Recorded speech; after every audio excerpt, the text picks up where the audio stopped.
because that person is a world. We are Well, destroying them. sure, Because right. why? Because remember, he has generation of people that's going to come behind him or her. You see? And you're taking a life of what he or she could have accomplished in this In other world. words, a seed in the body. There you go. It says, respect the value of human life. Respect the value of human life. Is that so hard? I don't know. Helping others, be considerate of other people. We have to be considerate of other people. That is number 3 of under murder.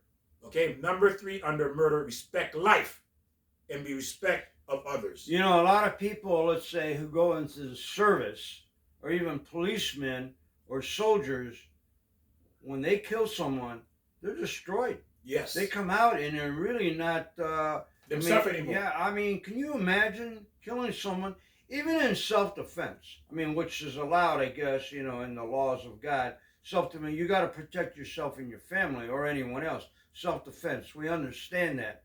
But even if you did that, to kill someone, you took a body, you took a life. They say you took a world.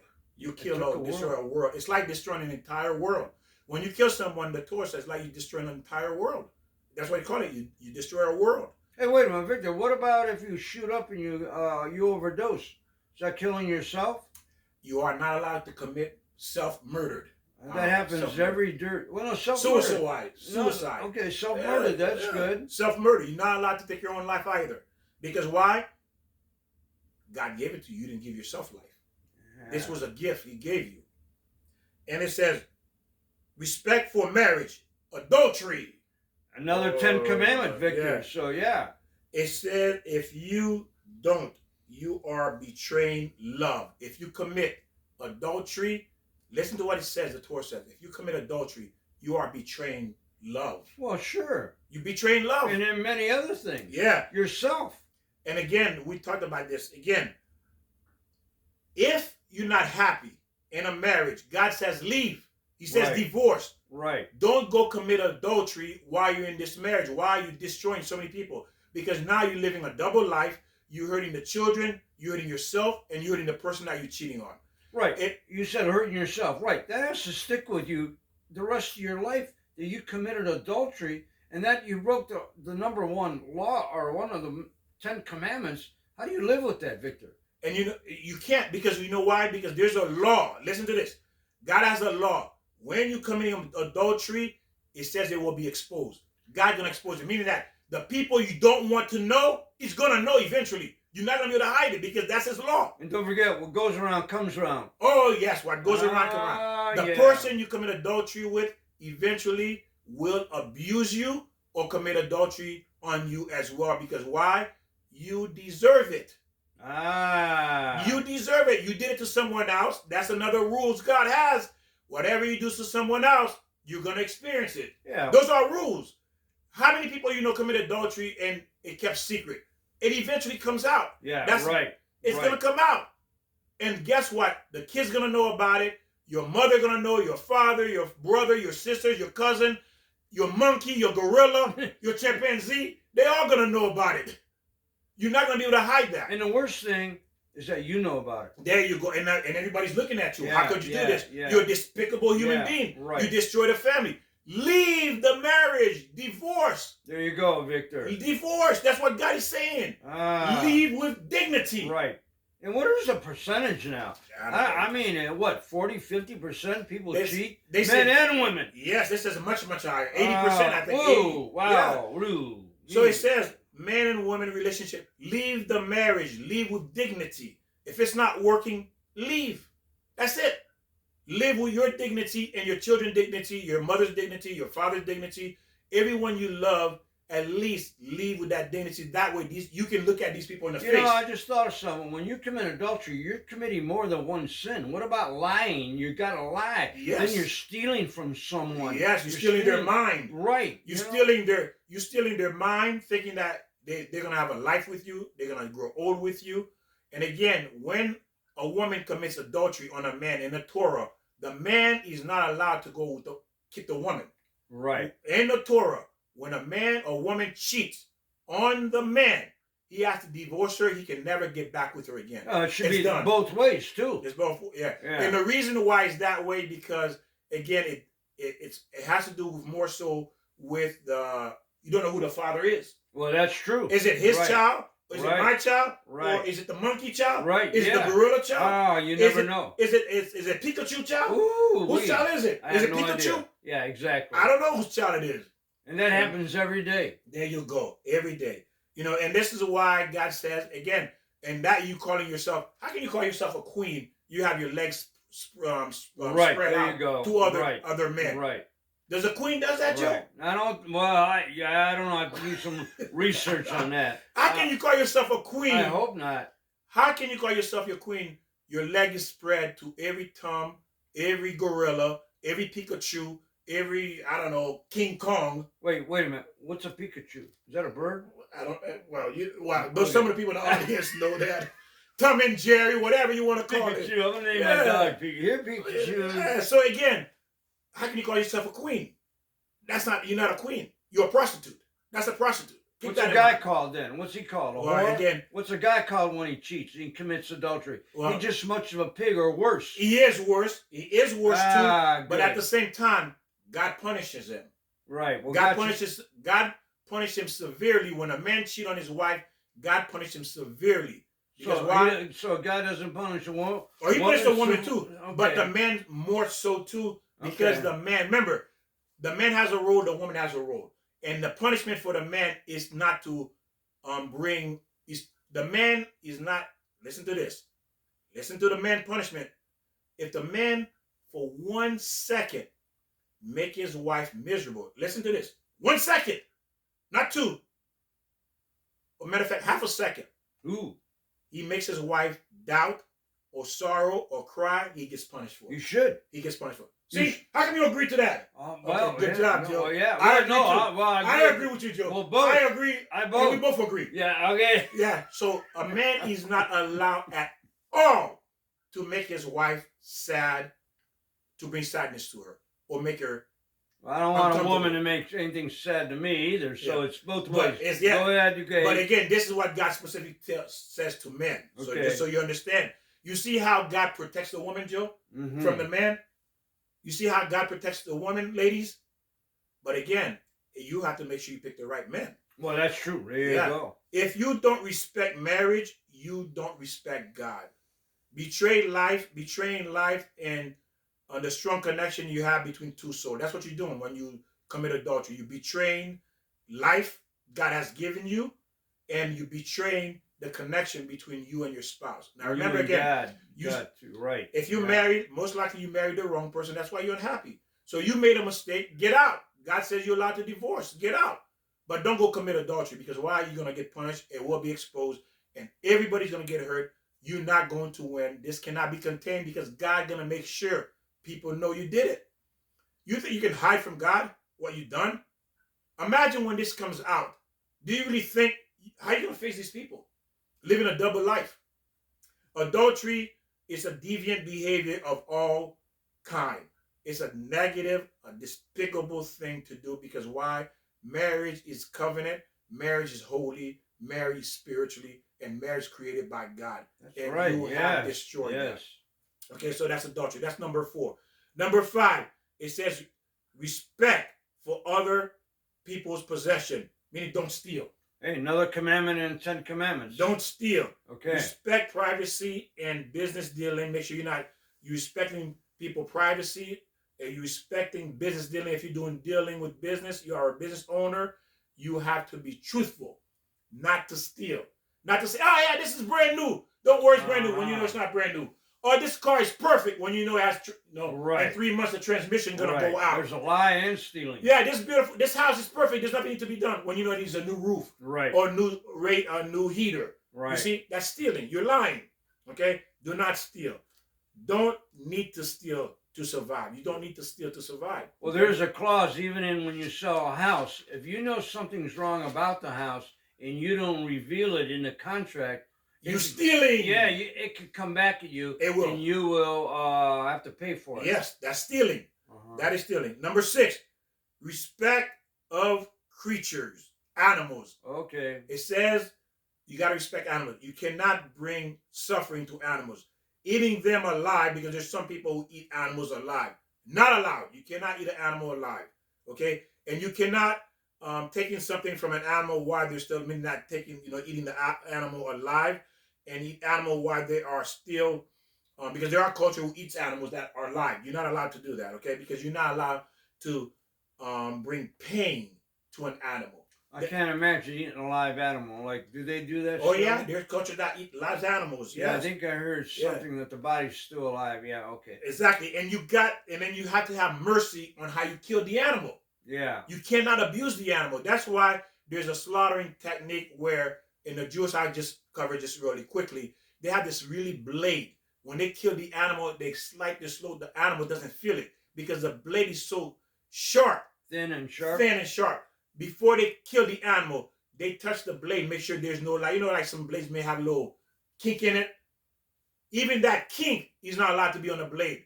Because why? The animal will feel that kink. Well, that's a little controversial. I mean, killing is killing, and but okay. What about, how far does this go? What about a spider? What about an ant? What about a mosquito? I mean, how far does this go? Yeah, you can't. Like, okay, for example, let's say you have rats, you have other things that's destroying your property, that can bring disease and stuff. You're allowed to kill them. In other words, almost like self-defense. Yes, there you go. So those kind of things that will bring you harm. Oh, so if I see him. Oh, there you go, self-defense. Okay, there you go, yeah. Self-defense. Yeah, he was on my arm, gonna suck my blood. He want to feed on you. Okay, so yeah, so you protect yourself. That's self-defense. What about a spider? There you go, self-defense. No, spiders are good for the house. But again, if you don't want them, you're allowed to destroy them. Okay, but again, think about it. What is the general rule behind all this? Is when you start killing animals and you get used to it, you don't have sympathy, and you're eating something like, guess what? You're gonna do it to a human being. Well, they say Think about it, right? Right. They have said that, like some murderers, if you go back in their childhood, they're like killing cats and hanging cats and dogs. They do things like that. So yes, that leads. Then that's no longer gratifying. You want to step it up to another notch. Right. People, I want to kill people now. But if you look at people who start smoking cigarettes, what happened after cigarette? They don't want cigarette anymore. They go to something stronger, right? Yeah, there you go. You're right. So eventually, good analogy. It doesn't stop there. Is that a word, analogy? Yes, Did I say it right? You said it right. I mumble sometimes. There you go. And then number 7, it says set up a court system, a justice system. Well, sure, yeah. That is just laws for the welfare of society. That is laws that is righteous, that is fair, that cannot be manipulated, that cannot be altered for your own good, for your own benefit, or for the defendant or the prosecutor or the defendant, whoever it is fair across the board. That's a big problem even nowadays, right? People manipulate the laws to their own advantage. Yes. To ensure there is liberty is not taken from them, their liberty is not taken from them. Corruption of the law has always been around. Kings, presidents, senators. Again, God wants a righteous system, a righteous law system. Society functions properly when we become partners with God. Society functions properly when we become partner with God. What does that mean? Following his laws, the Noahide laws. When we follow it, again, I'm not afraid to keep my doors unlocked. I'm not afraid to sleep at night. I'm not afraid of you stealing my wife. I'm not afraid of you taking my $1 million I left in the front yard. Why? Because everybody's following the laws, I have nothing to fear anymore. I'm set free. Which is lost nowadays. There you go. A non-Jew who observes these laws will be called a righteous among the nations.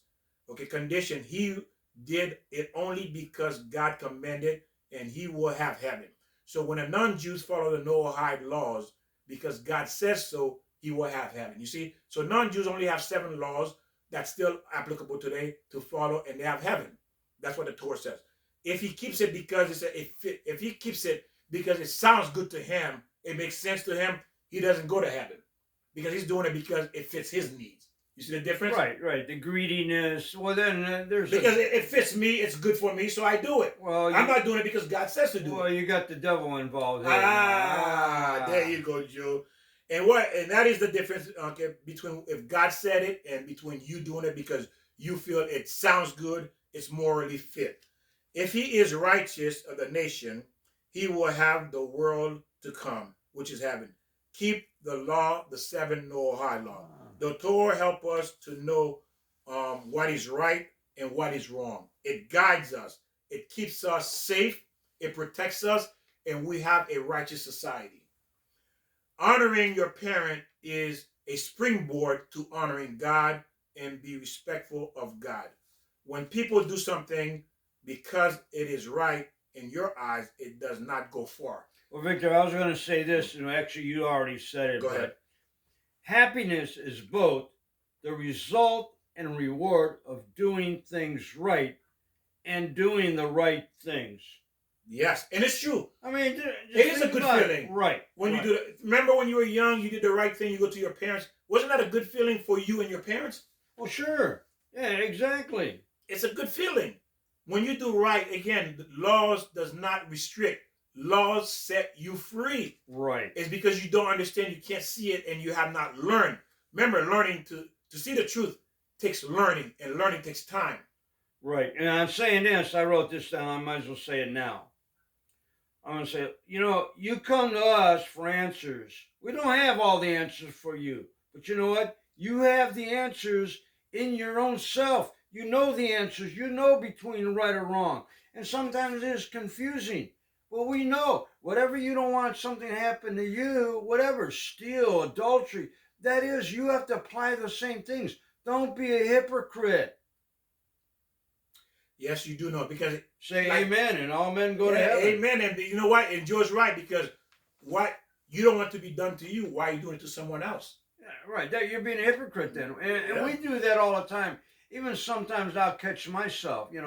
Like we were talking about stealing. Well, we always talk about this, but when you find something, everybody thinks, because we brought up in that saying, finders keepers. I know I've said this thousands of times on the podcast here. What do you call this? Podcast? Yeah, podcast. Okay, yeah, whatever you call it. Teaching. Yeah, there you go. YouTube videos. Go ahead. And we said that, we brought up, if you find something, you can keep it. No, that's wrong. What about if I find your wallet? Do I keep it? Oh, no, that's my wallet. Well, then you don't keep something you find. You find out the owner. And sometimes you can't. And maybe there's rules. If you turn it in to the police station, there's like 90 days. I don't know what they're saying now, but then it becomes yours. But when you find something, it's not yours. Find the owner. Yes, because again, or you steal. If everybody who's lose something that's valuable to them wants it returned.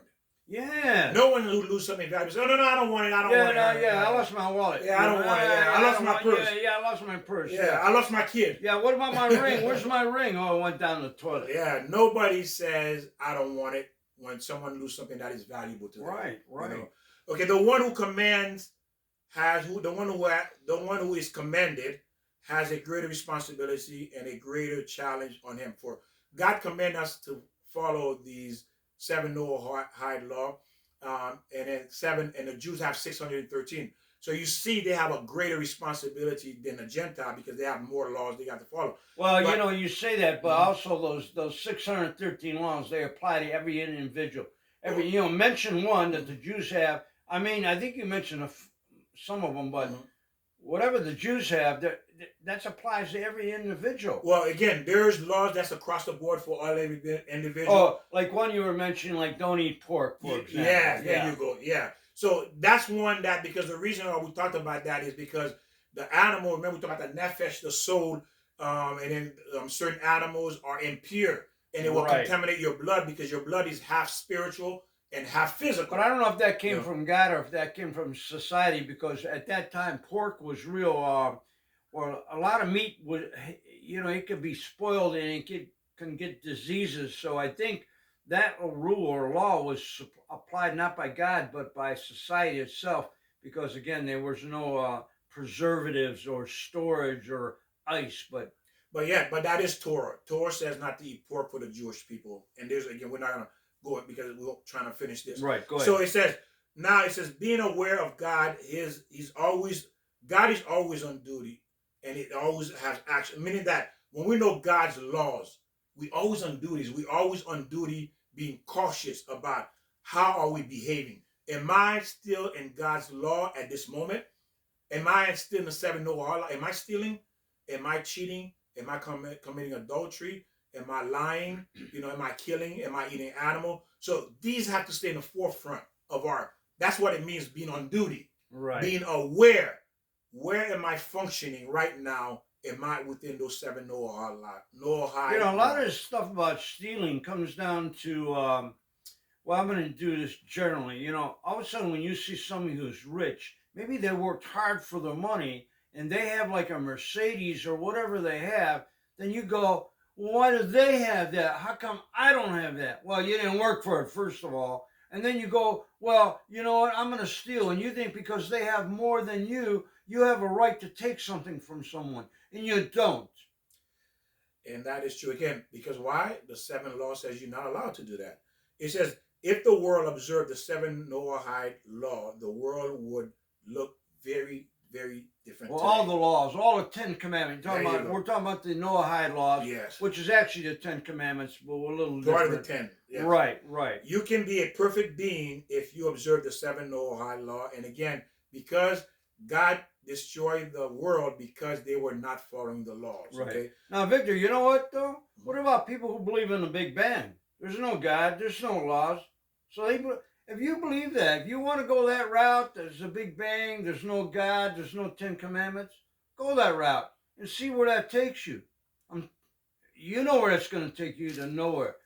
You're going to wind up doing drugs. You're going to start stealing because there's no law. So there's either two ways to go, Victor. Yes. You either go to God or you go to the devil. Yeah, there is, and it's true. It's like The saying Big Bang. Go to the Big Bang. Oh, it's all the Big Bang. Well, you may be right. Well, we'll find out at the end. at the end, yes, we're all going to know at the end. But at the end is this.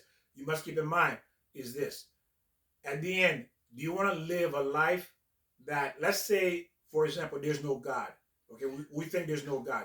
So if you live a righteous life, you've done the right thing. You still have to have respect for an individual. Well, let's look at this. Right. If you did the right thing, why you said there's no God, we're just saying hypothetically, there's no God. You still did the right thing. Your kids and everybody remembers you. You're a righteous person. But let's say you didn't do the right thing. You did not do the right thing. There is a God. And when you die, you realize it's too late now. Almost like insurance. There you go. Yeah, there you go. That's it. Following the law is an insurance policy because you don't know. Right. You don't know when you're going to be in that situation, right? You see that? So that's beautiful, Joe. But you know what? That's beautiful. And you're exactly right. We're right about that. But yeah, okay, like you say, suppose there's no God. So if I hit you in the face, I mean, how can that even be right? I mean, what are you going to go? Oh, that felt good? No, you're going to hit me back. So it would be chaos. If you believe in no God, there's chaos. Exactly. So you see, it's like saying, I don't believe in laws. What happens if we don't believe in laws? Chaos. Chaos. Yeah. Is So that there a has word? to be laws. That's a word, right? Yeah, Chaos. chaos. Yeah. See how I don't know words. So not observing them will have an impact on every aspect in your life. And then behind that will become disasters will come because not following God's laws. If you are one who has a lot disaster after disaster after disaster, most likely you are not lined up with the laws. You're not following the laws because you decide to do things your way because you're the law, your logic, your understanding, your degree. You've been in this world for whatever, and you listen to media who's feeding you lies. You listen to all these people who themselves are losers, or lost, or don't understand, or don't care. And you find eventually you're gonna come to realize, hey, I blew my life. Hey Victor, what happens if you're on a golf course and there's a storm, electrical storm, lightning all over? Do you go underneath the tree? Joe, you know I mean, don't they say you don't go underneath the tree? Is that a law? Is that a moral? Is that a rule? I mean, does that make sense? You don't go underneath. Well, first of all, you shouldn't be playing golf when it's storming, and then there's not many trees in it, but there are, right? That's but a great analogy. You know what I like about that analogy is this: we're doing something we shouldn't be doing. We're living a life we should not be living. You see? And then when you're living the life that you should not be living, when you're doing the thing you should not be doing, it's not going to turn out good. It's not going to turn out good for you or anyone else that's involved. Well, look at even your diet. Look at people do. They're eating junk food. They eat ice cream every day, a big pile of ice cream, and candy. They're eating junk food. It's not going to be any good. You're going to get repercussions from that. You're going to get sick. You're going to die because, diabetes or whatever. And ladies and gentlemen, this is it. We'll come to the end. Remember, again, as you'll notice, the information is endless. It doesn't stop coming. You're learning, you apply. Do not be one of those hypocrites that's listening and just use it as just knowledge. Apply it to your life, and you will see a difference. Give it time. Remember, knowledge takes time. To be a doctor is what, 12 years and plus, 12 plus years. To go through high school, 12 plus years. You see, so nothing is overnight. Education requires time, and then as long as you stick with this, that means you have the merits to learn, and God is helping you. And then if you feel like sometimes you don't want to listen to this, you don't want to learn, it's not because it's the devil telling you, because he understands if he keeps you away from this information, you're going to go back and you're not going to have the life that you want. Again, it's not easy. It does take time. Again, hang in there. Continue learning with us. Subscribe, share, and then talk about it. Again, the conversation is endless for you to share with other people. So from this point on, you really should not say, oh, I have nothing to talk about, because you do. You have too much to talk about if you wanted to. On that note, Victor, I'll mention too that, like, when you come out of the womb, can you run a marathon? Absolutely not. Why not? Why can't you? You got to grow and develop. It does. You do. You have to train. You have to train. You have to grow. You need knowledge. Okay. You need knowledge to get, if you're going to be a marathon runner, you need a coach who knows, who's going to guide you. And you need, like you say, everything that comes along with training to get where you want to Takes time and patience. There you go. And we thank God for giving us this chance to sit and share this information. We're learning together. And we'll see you next time, and God bless. Exactly. Don't forget to kick that ball. Oh, no. That's